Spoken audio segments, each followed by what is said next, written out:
नमस्कार, सादर प्रणाम। गोपाल मिश्रा नाम है हमारा और आपका अपना चैनल टुडे भिलाई देखना शुरू कर चुके हैं आप। बिहार में फिर एक बार एनडीए सरकार, जी हाँ, 243 विधानसभा सीटों वाले भारत के राज्य बिहार पर फिर से एनडीए का कब्जा हो गया है। रुझानों के अनुसार और कई मीडिया रिपोर्ट्स के अनुसार और चुनाव के परिणाम के फलस्वरूप भारी बहुमत के साथ फिर मुख्यमंत्री नीतीश कुमार की अगुवाई वाले एनडीए ने बिहार पर अपना सत्ता फिर से जमा लिया है। फिर से भारी बहुमत के साथ बिहार पर एनडीए ने कब्जा कर लिया है और वहीं विपक्षी महागठबंधन को बहुत ही कम सीटों के साथ करारी हार का सामना करना पड़ा है। तो बिहार चुनाव का रिजल्ट आ गया। एनडीए ने भारी बहुमत के साथ अपनी सत्ता काबिज की बिहार में और वहीं महागठबंधन बहुत ही कम सीटों पर सिमट गई। और इसके बाद रिजल्ट तो अब आ गया, लेकिन इसके बाद क्या?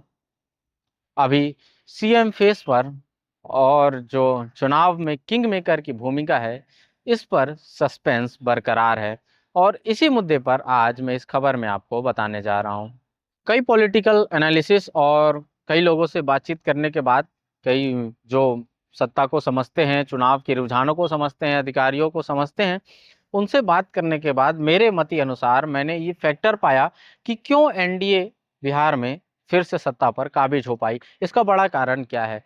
कुछ बातें निकलकर सामने आई जिसमें 3 महत्वपूर्ण बिंदु रहे एनडीए के सरकार बनाने की, जिसमें सबसे ऊपर महिलाओं का भरोसा रहा। जी हाँ, बिहार की महिलाओं ने नीतीश कुमार पर अपना भरोसा जताया। लखपति दीदी और जीविका मॉडल जैसे योजनाओं के कारण जो महिलाओं का भरोसा नीतीश कुमार पर रहा और इस कारण एनडीए की जीत हासिल हुई।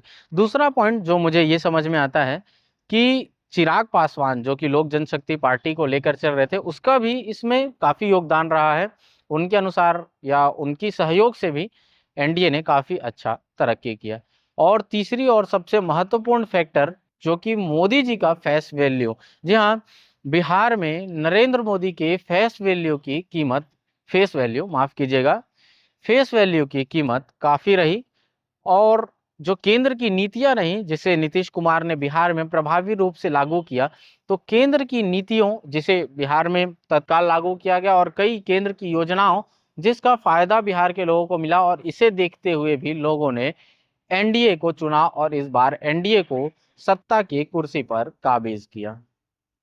लेकिन अभी भी चुनाव के रिजल्ट आने के बाद सीएम की कुर्सी और किंगमेकर की भूमिका पर सस्पेंस है। क्या नीतीश कुमार को फिर से दोहराएगी एनडीए या फिर इस बार कोई नया चेहरा होगा? क्योंकि आपको बता दें कि बिहार का रिजल्ट, चुनाव रिजल्ट आने के बाद पहले जहां बीजेपी को जेडीयू के साथ और अन्य दलों के साथ मिलजुल कर एनडीए की सरकार बनानी पड़ती थी, लेकिन इस रिजल्ट के आने के बाद बिहार में बीजेपी अकेले ही एक बड़ी पार्टी बनकर उभरी है।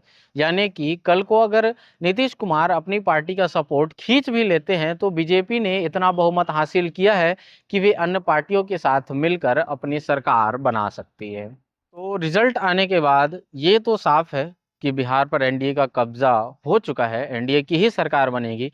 लेकिन इस बार बीजेपी बड़ी पार्टी बनकर उभरी है। तो इसको हम एनालिसिस करते हैं कि मुख्यमंत्री के पद पर फिर से नीतीश कुमार काबिज होंगे या इस बार कोई नया चेहरा, या बीजेपी खुद अपनी कोई फेस को उतारेगी। जी हाँ, बीजेपी ने इस बार बिहार में काफी अच्छा प्रदर्शन किया है और इस अनुसार बीजेपी क्या केवल एक उप मुख्यमंत्री पद से संतुष्ट रह पाएगी या फिर मुख्यमंत्री के लिए बीजेपी अपना उम्मीदवार देगी? दूसरा, एनडीए पर अभी जो किंग मेकर की भूमिका में दिख रहे थे चुनाव में और बने हैं किंग मेकर की भूमिका, चिराग पासवान। जी हाँ, लोक जनशक्ति पार्टी रामविलास में जो चिराग पासवान की पार्टी है, इसका दबाव भी एनडीए पर हो सकता है। वो भी मुख्यमंत्री या उप मुख्यमंत्री पद के लिए दावा ठोक सकते हैं। यानी कि एनडीए में एक अंदरूनी कलह और नीतीश कुमार के लिए एक अंदरूनी चुनौती साबित हो सकती है। तीसरा, सभी की निगाहें दिल्ली की ओर टिकी हुई है। जी हाँ, दिल्ली से क्या फैसला आता है, क्योंकि अमित शाह के कुछ बयान थे ऐसे जिसमें ऐसा लग रहा था जिसको सुन के कि अब नीतीश कुमार को वापस कुर्सी, मुख्यमंत्री की कुर्सी मिलने पर सस्पेंस है।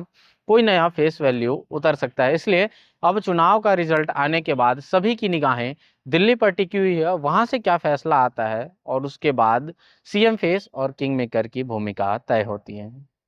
ये बात हम क्यों कह रहे हैं? क्योंकि कुछ चुनावी रैलियों के दौरान या कई इंटरव्यू के दौरान जैसा मैंने सुना था कि जून 2025 में अमित शाह ने एक चैनल को इंटरव्यू दिए थे, और उस दौरान जब इंटरव्यूअर ने सवाल किया था, जब पत्रकार ने सवाल किया था कि सीएम फेस क्या नीतीश कुमार होंगे, तो अमित शाह ने जवाब दिया था कि ये तय करने वाला मैं कौन होता हूँ, ये तो वक्त ही तय करेगा।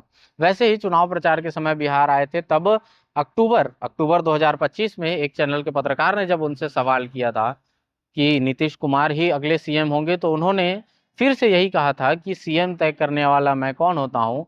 चुनाव के रिजल्ट आने के बाद विधायक दल की बैठक होगी और सभी विधायक मिलकर, सभी सहयोगी मिलकर ही विधायक दल का नेता चुनेंगे।